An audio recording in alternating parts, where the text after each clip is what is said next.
Baik, saudara yang terkasih di dalam Tuhan, saat ini kita akan belajar satu bagian firman Tuhan yang terdapat di dalam Yeremia pasal 29 ayat 11, Yeremia pasal 29 ayat 11. Di sana menjelaskan bunyinya demikian, sebab aku ini mengetahui rancangan-rancangan apa yang ada padaku mengenai kamu. Demikianlah firman Tuhan, yaitu rancangan damai sejahtera dan bukan rancangan kecelakaan, untuk memberi kepadamu hari depan yang penuh harapan. Sekali lagi, sebab aku ini mengetahui rancangan-rancangan apa yang ada padaku mengenai kamu. Demikianlah firman Tuhan, yaitu rancangan damai sejahtera dan bukan rancangan kecelakaan, untuk memberi kepadamu hari depan yang penuh harapan. Saudara yang dikasihi oleh Tuhan, mendasari firman Tuhan ini yang menjadi pokok pembicaraan di saat ini adalah masa depan yang penuh harapan. Masa depan yang penuh harapan. Saudara yang terkasih di dalam Tuhan, pasti setiap orang memiliki masa depan. Di dalam setiap kondisi kehidupan dan setiap langkah hidup seseorang, hidupnya tidak lepas dari pergumulan-pergumulan hidup, persoalan-persoalan hidup. Ada di saat-saat tertentu yang kita mengikuti jalan di lembah yang penuh dengan kekelaman. Ada di saat-saat tertentu yang kita menjalani hidup ini sukacita, ada damai sejahtera, ada juga ada di dalam kecukupan. Begitupun juga di dalam perjalanan kehidupan ini, kita melewati hari berganti hari, minggu berganti minggu, bulan berganti bulan, dan tahun berganti tahun. Di dalam perjalanan kehidupan ini yang telah berlalu, kita sudah merasakan kemurahan Tuhan, ada kebaikan Tuhan yang Dia nyatakan di dalam kehidupan kita. Ada berkat-berkat tertentu yang Tuhan mempertemukan. Ada juga di dalam perjalanan kehidupan ini penuh dengan misteri. Saudara yang dikasihi oleh Tuhan, ada keunikan-keunikan tertentu yang kita sudah menjalaninya. Tapi itu semua yang sudah kita jalani, kalau mendasari kebenaran firman Tuhan, itu hidup kita tidak luput, tidak lepas, tidak keluar dari rancangan-rancangan Tuhan itu. Tuhan memiliki rancangan bagi setiap orang yang ada di dalam dunia ini. Rancangan yang Dia sudah rancangkan di dalam setiap kehidupan yang ada di dalam dunia ini adalah rancangan yang bukan untuk membawa kecelakaan. Rancangan yang tidak membuat orang lain menangis terus. Rancangan yang tidak membuat orang lain menderita. Rancangan yang membuat setiap anak-anak Tuhan yang ada di dalam dunia ini terus ada di dalam tekanan-tekanan kehidupan. Ada rancangan yang Tuhan sudah tetapkan bagi setiap orang percaya yang ada di dalam dunia ini, adalah rancangan yang penuh dengan kelimpahan. Rancangan yang membawa damai sejahtera, rancangan yang tidak membawa kecelakaan, tapi memberi kepada kita hari depan yang penuh dengan harapan, saudara. Itulah sebabnya firman Tuhan pada kesempatan ini memberitahukan bagaimana supaya kita dapat meraih masa depan yang penuh dengan harapan itu di dalam perjalanan kehidupan kita, saudara. Ada hal-hal tertentu yang perlu kita perbaiki di dalam kehidupan kita dan perlu membenahi hidup kita ini, agar rancangan masa depan yang penuh harapan itu terwujud. Rancangan Tuhan bagi setiap pribadi orang percaya yang ada di dalam dunia ini terwujud dan tergenapi di dalam kehidupan kita. Untuk itu, sebagai hal pertama yang perlu kita pikirkan untuk meraih masa depan yang penuh harapan itu adalah hidup yang berkenan di hadapan Tuhan. Mendapat hidup yang berkenan di hadapan Tuhan adalah rancangan yang membawa damai sejahtera, rancangan yang kita mendapatkan hari depan yang penuh harapan. Saudara yang dikasihi oleh Tuhan, kita sudah mengetahui seperti apa kehidupan kita yang telah berlalu ini, seperti apa kehidupan yang sedang kita jalani ini. Tapi misteri bagi setiap pribadi orang yang ada di dalam dunia ini adalah hari depan, hari ini dan sebentar dan seterusnya sampai kepada di mana kita akan terpisah dari tubuh, jiwa, dan roh saudara. Saudara yang dikasihi oleh Tuhan, itu sebabnya setiap orang perlu memahami bahwa bagaimana supaya masa depan yang penuh harapan ini saya bisa meraih. Kuncinya itu adalah hidup yang berkenan di hadapan Tuhan. Adalah kunci dan hidup yang terutama, kunci kehidupan yang sangat penting yang dimiliki oleh orang-orang percaya. Karena Mazmur pasal yang ke-38 ayat 24 itu, dia berkata Tuhanlah yang menetapkan setiap langkah-langkah hidup orang yang berkenan kepadanya. Sebagai orang yang berkenan kepadanya, Tuhan sudah atur setiap langkah-langkah hidupnya. Saudara yang dikasihi oleh Tuhan, manusia hidup di tengah dunia ini, kita bisa menderita sebagai tanda untuk kita jatuh.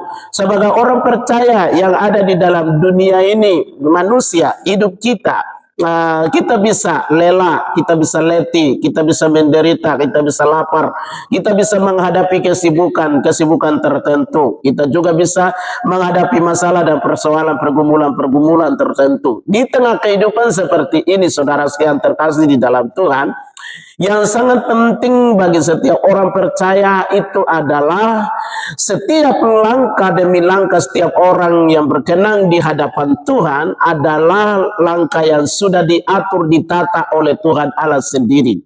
Itu sebabnya yang sangat penting bagi kita untuk meraih masa depan yang penuh harapan itu adalah hidup yang berkenan di hadapan Tuhan. Saudara yang dikasihi oleh Tuhan, banyak orang yang berusaha banyak orang hidup di tengah dunia ini sangat-sangat dan berusaha dengan berbagai macam cara agar hidupnya itu menyenangkan banyak orang atau hidupnya itu menyenangkan. Saudara yang dikasihi oleh Tuhan, mereka sampai membanting tulang mereka, berbagai macam cara mereka lakukan, tetapi justru di dalam segala usaha mereka, jerih lelah mereka, membanting tulang mereka, perjuangan mereka itu justru dengan jalan yang tidak berkenan di hati Tuhan. Mereka lupa bahwa hidup yang berkenan kepada Tuhan adalah salah satu cara yang meraih masa depan yang penuh dengan harapan. Saudara yang dikasihi oleh Tuhan, hidupnya itu banyak orang tidak memahami betul. Tindakan Tuhan kita tidak pernah memahami betul. Maksud Tuhan yang Tuhan lakukan di dalam perjalanan kehidupan ini, kadang kala kita tidak memahami betul, saudara yang dikasihi oleh Tuhan.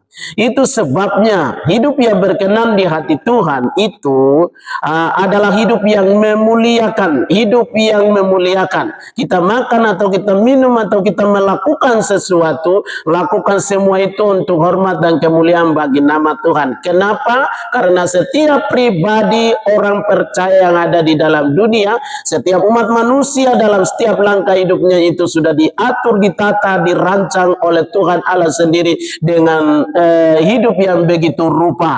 Saudara yang dikasihi oleh Tuhan, itu sebabnya hidup yang berkenan kepada Tuhan itu artinya hidup yang menyukakan hati Tuhan, hidup yang membuat Tuhan menjadi senang.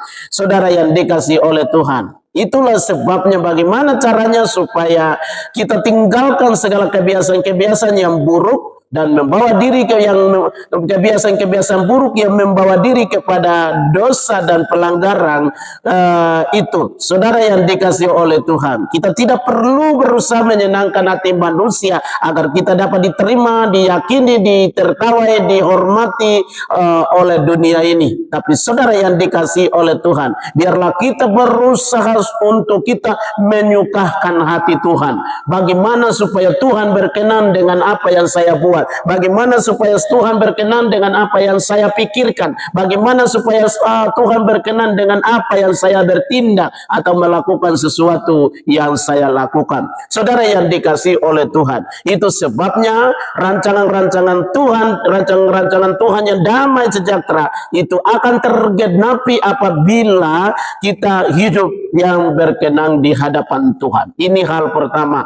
Hal yang kedua itu adalah mendengar dan mentaati firman Tuhan. Mendengar dan mentaati firman Tuhan. Ulangan pasal 28 ayat yang pertama mengatakan bahwa jika engkau baik-baik mendengar suara Tuhan Allah dan melakukan dengan setia segala perintahnya yang kusampaikan kepadamu pada hari ini, maka Tuhan Allahmu akan mengangkat engkau di atas segala bangsa di bumi ini. Saudara yang dikasihi oleh Tuhan, di samping setelah kita menjadi orang yang berkenan di hadapan Tuhan, orang yang dimuliakan, orang yang dimuliakan di hadapan Tuhan, saudara yang dikasihi oleh Tuhan, kita juga terus menjadi orang yang punya kemampuan untuk mendengar dan mentaati kebenaran firman Tuhan. Kenapa? Karena kebenaran firman Tuhan itu adalah ya dan amin. Kebenaran firman Tuhan menuntun setiap orang percaya kepada dunia yang akan datang. Saudara yang dikasihi oleh Tuhan, kebenaran firman Tuhan mampu mengantar setiap orang percaya kepada apa yang dia inginkan. Dan Tuhan, kebenaran firman Tuhan akan memberikan kita hikmat. Kebenaran firman Tuhan akan mengantar kita ke dunia yang Tuhan mau. Saudara yang dikasihi oleh Tuhan. Dan kebenaran firman Tuhan itu adalah ya dan amin. Dulu ada, sekarang ada, dan dunia yang akan datang ada. Segala sesuatu bisa berubah dan segala sesuatu bisa hilang dan lenyap. Langit yang begitu besar dan bumi yang begitu luas akan lenyap selama-lamanya. Tapi yang akan menjadi selama-lamanya akan hidup itu kekal, itu adalah kebenaran firman Tuhan. Saudara yang dikasihi oleh Tuhan, itu sebabnya bagi setiap orang yang percaya, yang memiliki yang mau meraih masa depan yang penuh dengan harapan, orang percaya harus mendengar dan taati firman Tuhan. Saudara yang dikasihi oleh Tuhan, ada orang-orang demi mencapai kesuksesan, mereka melakukan perbuatan-perbuatan yang melanggar dengan kebenaran firman Tuhan. Bahkan datang ke dukun, sampai ke dukun-dukun saudara. Banyak orang yang selalu melakukan perbuatan-perbuatan yang tidak dikehendaki oleh Tuhan. Mereka bahkan datang ke dukun-dukun, bahkan juga menuruti kata-kata orang-orang dunia yang tidak mengenal Tuhan. Nasihat-nasihat palsu yang hidupnya tidak berkenan di hadapan Tuhan. Saudara yang dikasihi oleh Tuhan, tidak peduli dengan apa yang Tuhan perintahkan kepadanya. Dan orang tidak mau pusing dengan apa yang Tuhan perintahkan di dalam kebenaran firman Tuhan. Padahal Tuhan, saudara yang dikasihi oleh Tuhan, setiap orang itu sudah diatur, ditata oleh Tuhan, direncanakan oleh Tuhan, dan rencana Tuhan itulah yang terjadi di dalam perjalanan kehidupan kita. Tuhan menjamin bahkan jika kita benar-benar mendengar suara Tuhan dan setia melakukan kebenaran firman Tuhan. Saudara yang dikasihi oleh Tuhan, firman Tuhan itu ya dan amin. Kalau kita baik-baik mendengar firman Tuhan, mentaati kebenaran firman Tuhan, maka segala berkat ini akan datang kepada kita di dalam perjalanan kehidupan kita. Di saat kita keluar, di saat kita masuk, dan di saat kita menghadapi apapun yang kita inginkan, di kebun, di ladang, di kandang, bahkan juga kita juga akan berhadapan dengan banyak peperangan rohani. Tetapi itu semua akan ditaklukkan, dibawakan pakainya Tuhan, dan Tuhan akan bertindak dengan firman-Nya, saudara yang dikasihi oleh Tuhan. Karena orang yang baik-baik mendengar firman Tuhan dan melakukan dengan setia, ya, mereka di pihak Tuhan dan Tuhan ada bersama-sama dengan mereka. Saudara yang dikasihi oleh Tuhan, ini janji firman Allah yang luar biasa datang kepada kita agar Tuhan membuat kita menjadi orang-orang yang terdepan, agar Tuhan membuat kita menjadi orang-orang yang memiliki kemenangan-kemenangan tertentu. Saudara yang dikasihi oleh Tuhan, yang kuncinya di dalam perjalanan kehidupan kita untuk meraih masa depan yang penuh harapan itu adalah mendengar baik-baik dan mentaati kebenaran firman Tuhan itu di dalam kehidupan kita. Saudara yang dikasihi oleh Tuhan, ini hal yang kedua. Hal yang ketiga itu adalah tidak mudah menyerah dan putus asa. Hal yang ketiga itu adalah tidak mudah menyerah dan putus asa. Saudara yang dikasihi oleh Tuhan, kenapa hidup ini berat? Hidup ini banyak tantangan. Hidup ini banyak liku-liku. Saudara yang dikasihi oleh Tuhan, bagi hidup ini seperti yang sedang kita rasakan, seperti ini saudara, di masa yang akan datang, di hari-hari depan yang akan datang, di minggu-minggu dan bulan-bulan, tahun-tahun yang kita akan nikmati ke sana. Saudara yang dikasihi oleh Tuhan, kita akan merasa berat, kita akan merasa capek, kita akan merasa berbagai macam pikiran yang akan menjadi beban di dalam kehidupan kita. Tapi kita tidak pernah takut dan khawatir apabila Tuhan Yesus Kristus yang adalah Tuhan dan Juru Selamat menjadi bagian di dalam perjalanan kehidupan kita.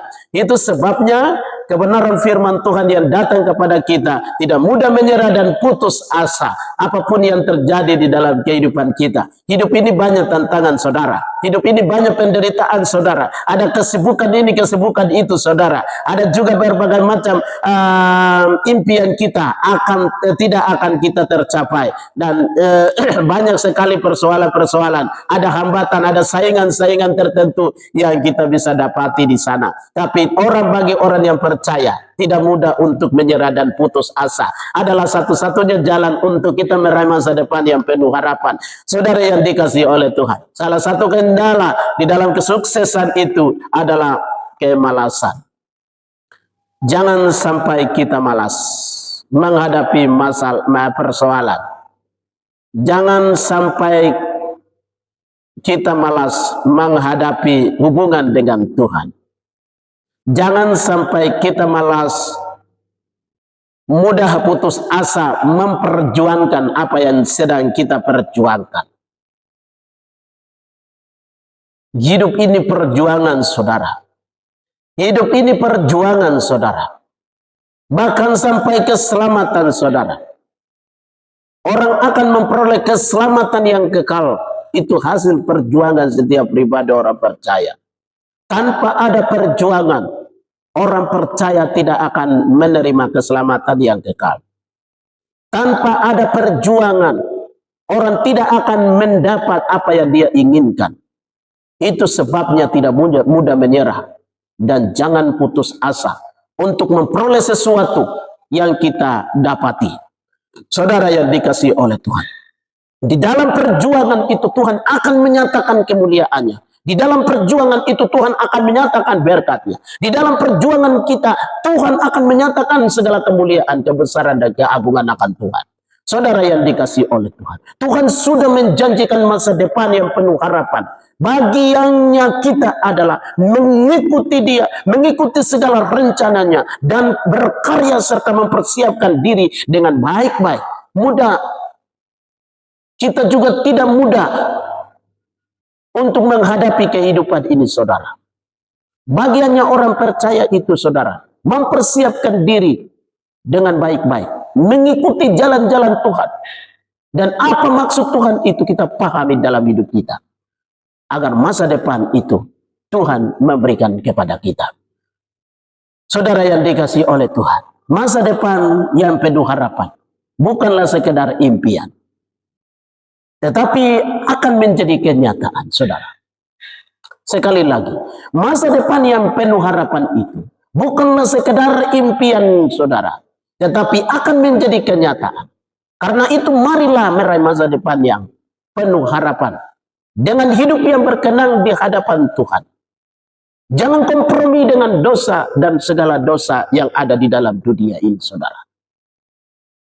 Tidak boleh hidup di dalam keinginan-keinginan daging, saudara. Lakukan semuanya itu untuk hormat dan kemuliaan bagi nama Tuhan. Saudara yang dikasihi oleh Tuhan.